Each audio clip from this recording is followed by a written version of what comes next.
Hello, debaters! Debaters need something to debate about, and it's helpful if debaters debate about the same thing. We can't have one team go to a tournament ready to debate about homelessness and another team ready to debate about prison overcrowding. All debaters need to show up to tournaments ready to debate the same thing. To make sure that all debate participants across the country are prepared to debate about the same topic, the National Federation of High Schools selects an annual policy topic. This year's topic is surveillance. Just having a topic is nice, but we need something more specific than just surveillance, because the topic of surveillance is too broad and too big for any debater to research and prepare. Otherwise, you might have debaters wanting to debate about corporate surveillance, or weather surveillance, or even surveillance by the government of Japan. We need to limit the topic. Limiting the topic is good, because it means less research and less preparation for the debate teams, and limiting the topic encourages more depth of research. What we need is a single sentence that limits the topic. We call that sentence a resolution. This year's resolution is resolved the United States federal government should substantially curtail its domestic surveillance. In a few moments, we'll break that sentence down so you can understand fully what it means. But before we do that, it's important to know three things. First, you may already know that every debate round has an affirmative team whose job is to affirm or support the resolution, and a negative team whose job is to negate or oppose the resolution. And the affirmative team affirms the resolution by proposing a plan. The trick is that the plan must fit within the scope of the resolution.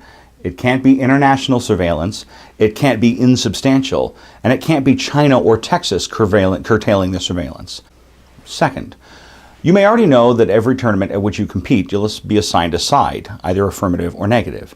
And since most tournaments have 5 preliminary rounds, you'll be the affirmative team for 2 or 3 rounds, and you'll be the negative team for 2 or 3 rounds. Not only does this ensure an equal number of AF and neg teams, it also lets you research and understand both sides of the topic, which is really what critical thinking is all about. Third, remember that the whole purpose of the resolution is to evenly divide affirmative and negative ground. Ground is the imaginary boundary that is naturally created by each word in the resolution. Without the resolution, the affirmative team could support any idea, anywhere.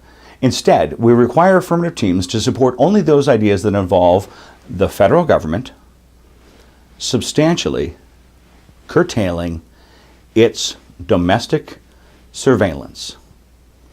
Now, as you can see, each word in the resolution limits the ground available for the affirmative team. This means that the affirmative team can only propose or support any policy changes within that imaginary ground created by the words in the resolution. The whole purpose of limiting ground is to make it fairer for the negative team to research and prepare for the debate. As we explore each word in the resolution, you'll see how each word narrows the ground for the affirmative team and reduces the number of options they have to propose a policy change.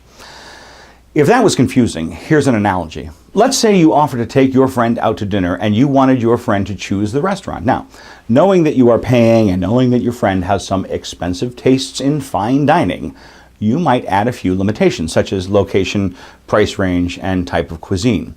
Each of these limitations reduces the total number of restaurant options. Each of these limits the boundaries or ground for your friend's choice. So you might say, let's pick a Mexican restaurant close to home, and I've got about $30 to spend.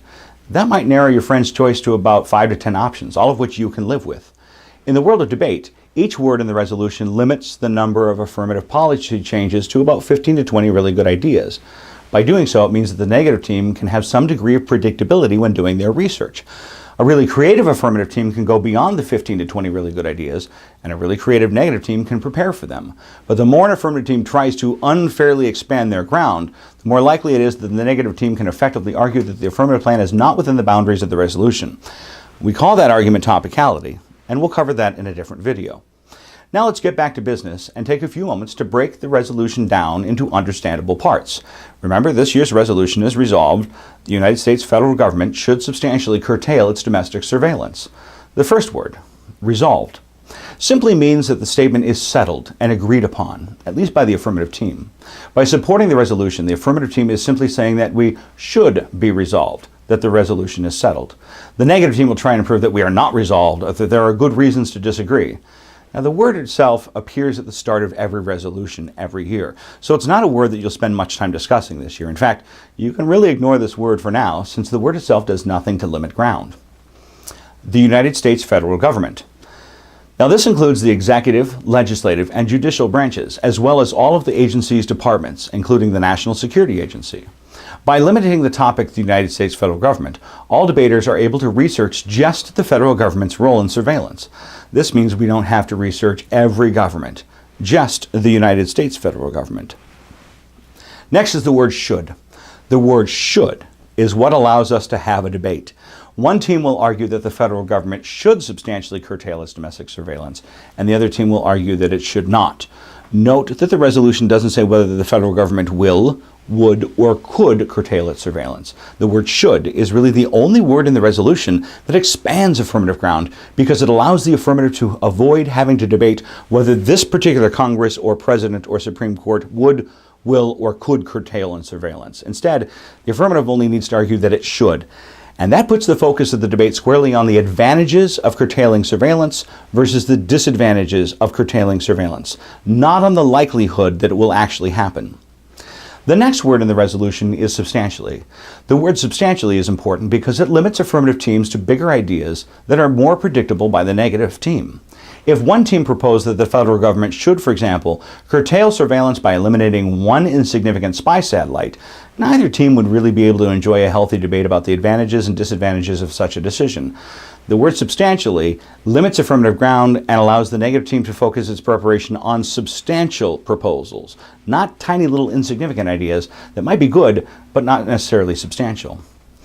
Next is the word curtail, which essentially means to decrease. Curtail is important to the resolution because it narrows the debate to only those affirmative plans that decrease surveillance. Since the affirmative team cannot choose a plan to increase surveillance, limitation allows the negative team to prepare for only one side of the equation, not both.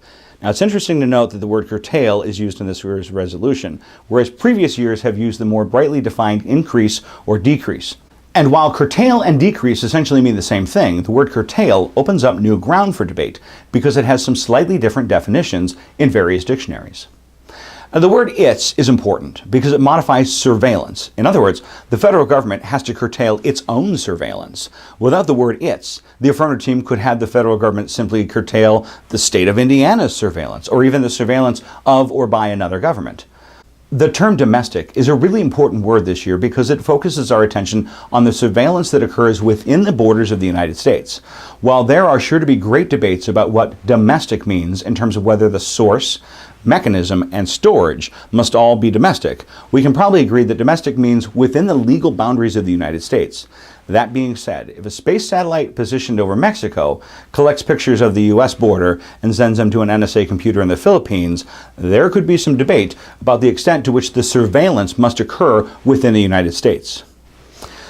The final term, surveillance, is also really important in this year's resolution. Surveillance is informally defined as monitoring or watching behavior or activities for a variety of reasons. By default, we associate surveillance with suspected criminal activity, but this assumption is not necessarily tied to the resolution. The federal government also uses domestic satellites to survey the weather, disease surveillance to monitor contagious outbreaks, and even tax surveillance to monitor our banking habits. Unfortunately, these sorts of interpretations could simply be outlier affirmatives that try to bypass the terrorism topic, but it's worth noting that they could fall within this year's resolution. Each of the words in the resolution should be interpreted and supported using dictionary definitions, and you should always be prepared to offer dictionary definitions as evidence of how you define your terms as both the negative and affirmative teams. The affirmative team will want to have definitions that expand ground, while the negative definition will want to limit ground. For example, a definition that says substantial means 5% favors the affirmative team, while a definition that says substantial means 80% favors the negative team. Which definition is correct? Well, that's the sort of thing you have to debate. So that's pretty much all you need to know about this year's resolution. After watching the video, you should be able to define and discuss the following concepts: resolution, ground, limits, affirmative team, negative team, the role of dictionary definitions in a debate round, and each word or phrase in the resolution resolved. The United States federal government should substantially curtail its domestic surveillance. That's all for now. Good luck, debaters.